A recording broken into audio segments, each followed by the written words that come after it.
ila hadratin Nabil Mustafa Rasulillah Muhammad sallallahu alaihi wasallam wa ala alihi wa azwajihi wa dzurriyyatihi wa ahli baitihi wa jami'i sahabati wa tabi'ina tabi'in alladhina yattabi'una bi ihsanin ila yaumiddin. Syaulillahi lana wa lahumul Fatihah. A'udzu billahi minasyaitonir rajim. Bismillahirrahmanirrahim. Alhamdulillahi rabbil alamin arrahmanir rahim maliki yaumiddin. Iyyaka na'budu wa iyyaka nasta'in ihdinas siratal mustaqim siratal ladzina an'amta 'alaihim ghairil maghdubi 'alaihim waladdallin amin. Tsumma ila hadrati jami'il malaikatil muqarrabin wal awliya'i wasyuhada'i wassalihin wal ulama'ir rasyidin al muallifin al musannifin alladzina syahidu laka bil wahdaniyah wa linabiyyika bir risalati wa matu 'ala dzalik. Khususan ila hadrati sultanil awliya sayyidi Syekh Abdul Qadir Al-Jilani qaddasallahu sirah wa sultanil awliya sayyidi Syekh Abdul Hasan Asyadili qaddasallahu sirah wa jami'i awliya illahi ta'ala min aqtabin wa anjabin wa autadin wa abdalin wa rijalil ghaib min masyariqil ardi ila magharibiha barriha wa bahriha aynama kanu wa aynama halat arwahum ajma'in. Syaulillahi lana wa lahumul Fatihah. A'udzu billahi minasyaitonir rajim. Bismillahirrahmanirrahim. Alhamdulillahi rabbil alamin. Arrahmanir rahim. Maliki yaumiddin. Iyyaka na'budu wa iyyaka nasta'in. Ihdinas siratal mustaqim. Siratal ladzina an'amta 'alaihim ghairil maghdubi 'alaihim waladdallin. Amin. Tsumma ila hadrati muallif hadzal kitab Al-Hujjatul Islam Al-Imam Al-Ghazali wa syarih kitabih Asy-Nawawi Al-Bandani Al-Jawi. Wa nakhusu bi dzikri ila jami'i masyayikhina wa syaikhi syuyukhina wa mu'allimina wa sadidina wa min abaina wa ummahatina wa ajdadina azwajina auladina wa auladi auladina wa dzurriyyatina wa talamidina wa tilmidatina wa tullabi madrasatina hadhi wa sairil muslimina wal muslimat wal mu'minina wal mu'minat al ahya'i minhum wal amwat. Syaulillahi lana wa lahumul Fatihah. A'udzu billahi minasyaitonir rajim. Bismillahirrahmanirrahim. Alhamdulillahi rabbil alamin. Arrahmanir rahim. Maliki yaumiddin. Iyyaka na'budu wa iyyaka nasta'in. Ihdinas siratal mustaqim siratal ladzina an'amta 'alaihim ghairil maghdubi 'alaihim waladdallin. Amin.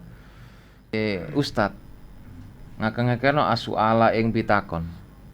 Inda malalihi nalikane payahe ustad. Wa idza qoma lan nalikane jumeneng sapa ustad qoma mongko jumeneng sapa muta'alim lahu krana mulyakna ustad. Wala yattabi lan ora kena ngenut sapa muta'alim hu ing ustad. Bikalamihi kelawan pira-pira omongane ustad wa su'ali lan pira-pira pitakone. Nggih. Wala yasalu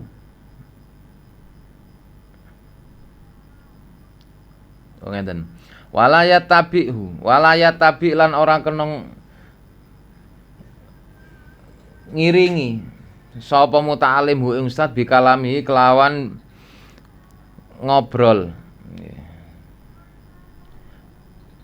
Kelawan ngobrole muta'alim. Wasu alihi lan pira-pira pitakone muta'alim. Walayas alu lan ora kena takon sapa muta'alim fitorihi ing dalem pira-pira dalane ustad. Ila ayya bluwa sehingga tumurka maring yen to sampe sapa ustad manzilahu ing omahe ustad.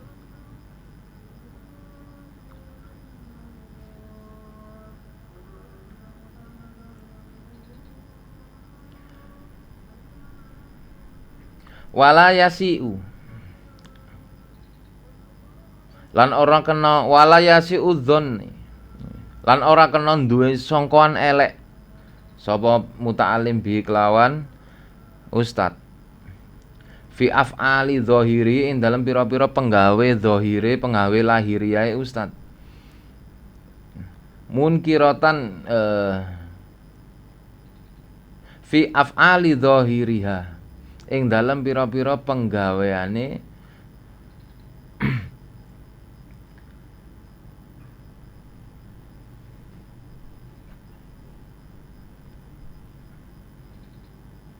Munkiratun munkiratin.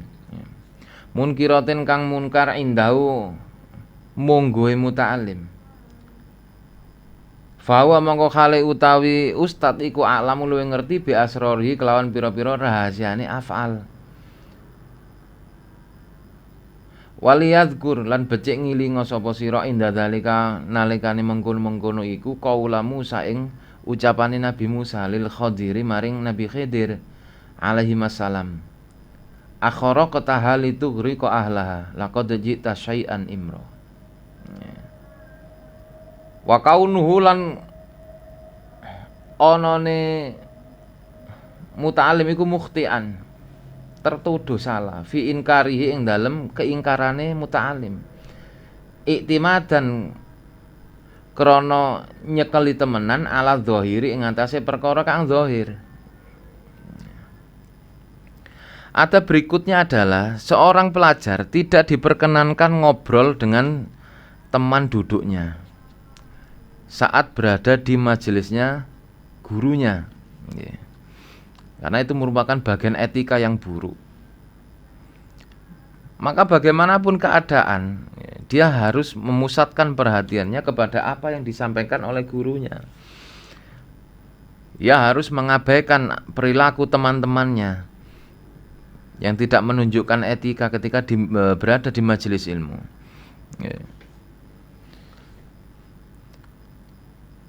Seorang pelajar yang benar-benar tawajuh menghadapkan dirinya, memusatkan perhatiannya dengan apa yang disampaikan oleh gurunya di majelis gurunya atau di ruang kelas, maka itu adalah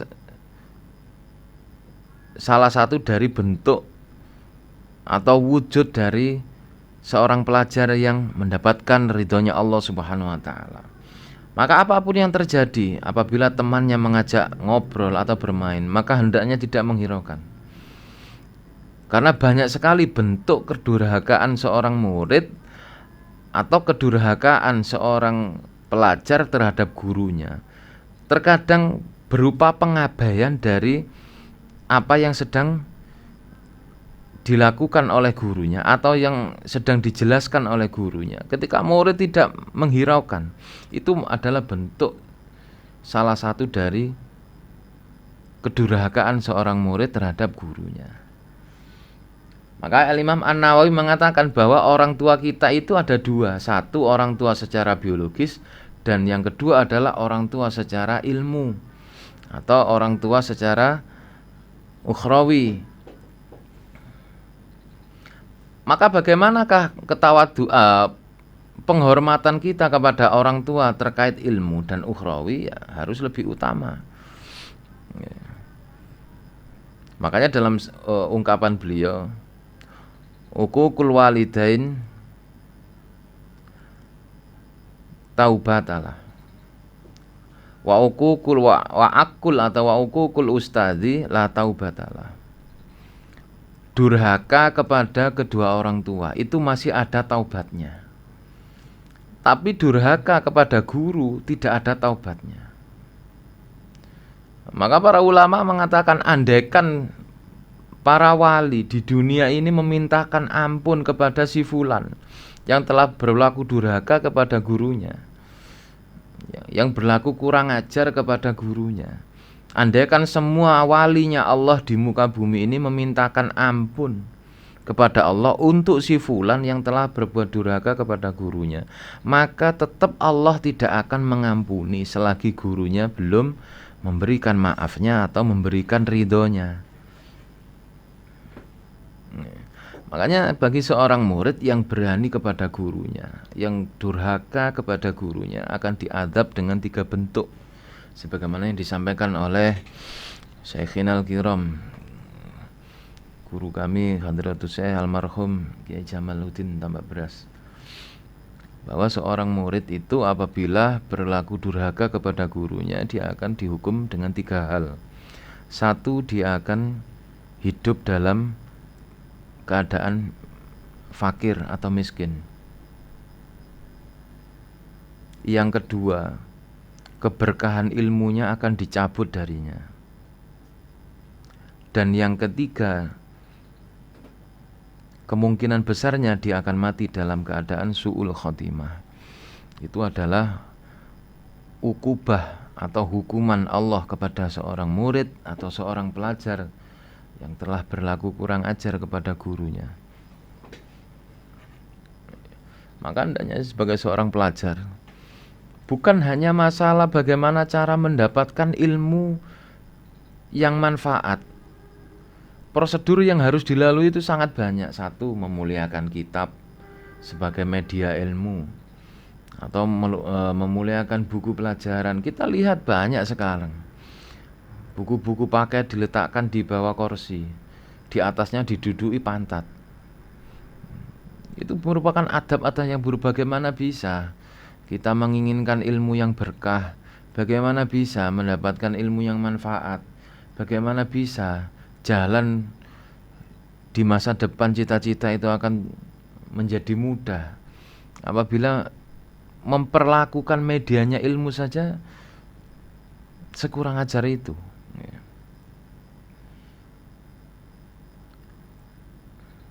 Ketika guru menjelaskan, ngobrol, bercanda dengan teman sebangkunya, tidak hirau-hirau, tidak peka dengan isyarat guru, ditegur satu kali, diam, besok diulang lagi, terus gitu. Itu menunjukkan bahwa etika murid itu sudah bobrok. Itu adalah bentuk kekurang ajaran atau bentuk kedurhakaan seorang murid yang tanpa sadar dia lakukan secara terus-menerus di hadapan gurunya. Maka tidak bisa diharap murid yang memiliki karakter demikian itu diharap keberkahan ilmunya, tidak bisa. Murid yang demikian itu diharap manfaatnya dalam belajar dan tidak bisa. Terkadang banyak bentuk pembulian seorang murid terhadap guru itu banyak. Tidak harus dengan bentuk verbal. Bentuk non-verbal itu banyak.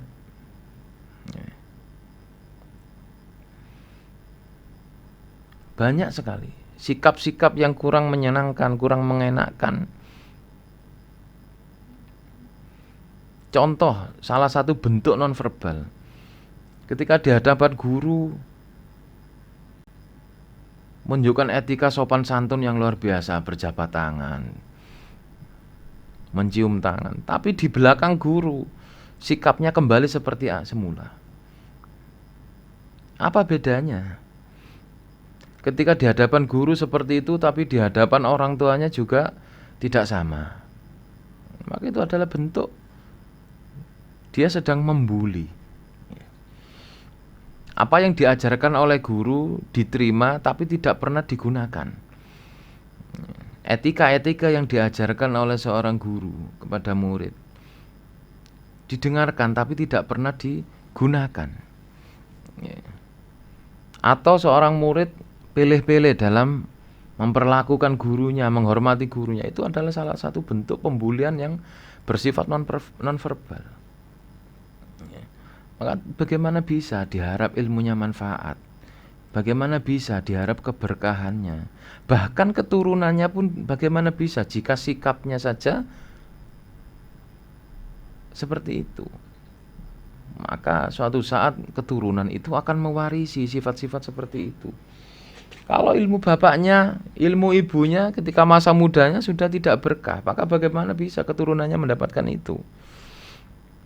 Makanya dalam Al-Quran sudah diisyaratkan oleh Allah, Bismillahirrahmanirrahim, wal yakhshal ladzina law taraku min khalfihim dzurriyyatan dhi'afan khafu 'alaihim falyattaqullaha wal yaqulu qawlan sadida. Hendaknya mereka khawatir meninggalkan generasi-generasi di belakang mereka yang lemah dari segi ma'isyah, yang lemah dari segi mental, yang lemah dari segi ilmu, yang lemah dari segi keahlian atau skill. Hendaknya mereka khawatir, artinya berarti yang menjadi sasaran dari ayat itu adalah kita-kita ini, terutama kalian semua para murid. Jangan sampai perbuatan-perbuatan yang kita lakukan di hadapan guru itu pada akhirnya dibalas oleh Allah kepada anak-anak kita. Sifat malas,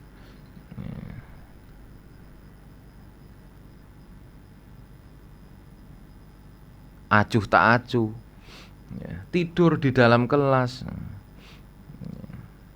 atau tidak taat peraturan, itu juga bentuk dari pembulian seorang murid terhadap gurunya. Naudzubillah min dzalik. Makanya guru itu memaafkan secara lisan bisa, tapi ridhonya itu susah. Pemulihan kekecewaan dari sikap-sikap kurang ajar yang ditampakkan seorang murid, yang ditampakkan oleh para murid itu bisa menjadi waktunya lama untuk kembali bisa sembuh. Bisa, seorang guru memaafkan bisa. Dengan ucapan saja bisa, agar cepat selesai, kemudian berpisah. Tapi memulihkan kembali perasaannya yang sudah tersakiti itu jauh lebih berat. Tidak bisa 1 minggu, 2 minggu, tidak bisa. Karena perasaan kecewa yang dibalut dengan perasaan marah, sedih itu, terkadang murid melakukan bentuk kedurhakaan yang secara tidak langsung dia telah menanamkan sesuatu yang membahayakan bagi masa depannya sendiri kelak. Berikutnya, murid tidak diperkenankan untuk tengok kanan, tengok kiri ketika sedang berhadapan dengan gurunya. Murid harus duduk menunjukkan sikap yang tenang, matanya fokus, disertai dengan adab. Bukan duduk dengan bersandar seperti orang tidur, kakinya metongkrong atau apapun itu. Itu menunjukkan murid-murid yang tidak memiliki etika. Mereka-mereka yang demikian ini sulit sekali untuk diharapkan keberkahannya. Karena kesadaran itu harus muncul dalam diri masing-masing. Makanya ketika di hadapan guru, artinya dalam forum majelis ilmunya guru, di dalam kelas, murid hendaknya menunjukkan sikap yang penuh dengan etika atau adab, menunjukkan ketawaduan, menunjukkan kepasrahan dirinya, menunjukkan kefokusannya, dan menunjukkan hasrat minatnya dengan apa yang disampaikan oleh gurunya.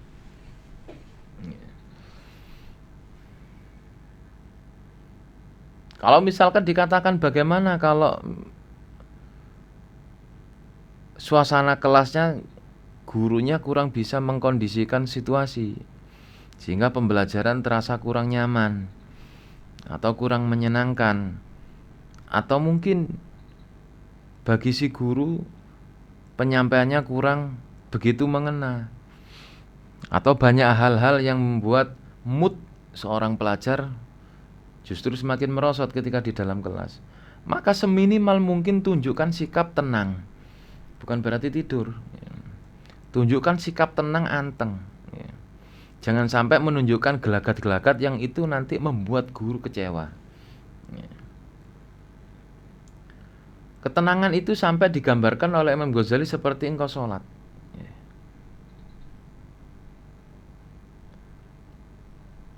Kemudian tidak diperbolehkan bagi murid wala yukthiru alaihi su'ala inda milalihi.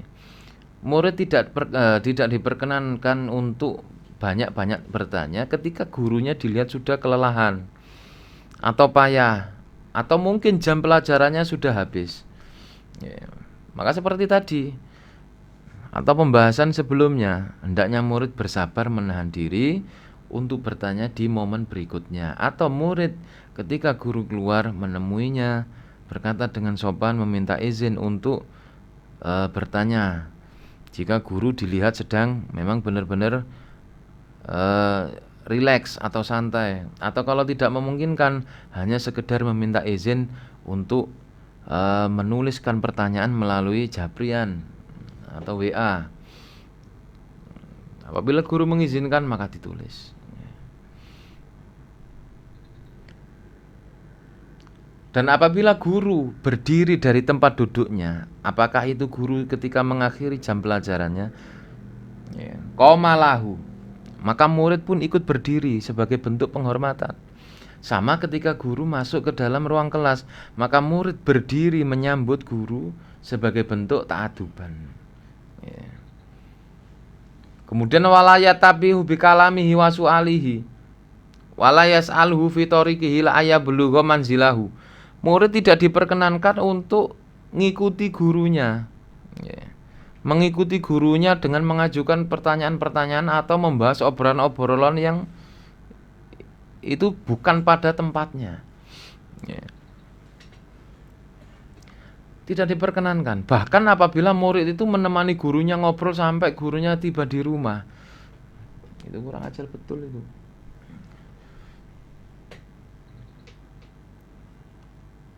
Sekalipun ada dalam beberapa riwayat,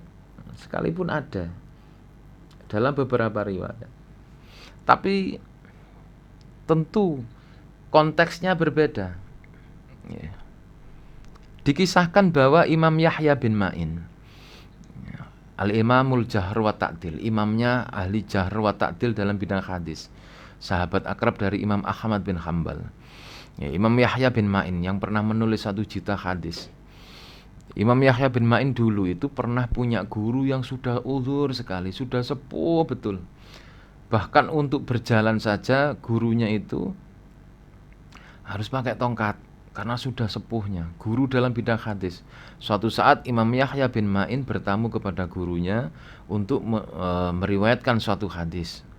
Ya. Atau dalam satu riwayat juga pernah dialami oleh Imam Asim bin Abi An-Nujud Al-Kufi, salah satu ulama qiraah sab'ah. Antara kedua beliau ini mempunyai sisi kesamaannya, yakni ketika gurunya hendak izin kepada muridnya untuk ke kamar mandi, maka jarak pendek dari ruang tamu ke kamar mandi itu murid mempunyai perasaan was-was. Jangan-jangan nanti khawatir kalau terjadi apa-apa kepada gurunya, maka materinya ini terputus karena terpotong oleh izin gurunya hendak ke kamar mandi.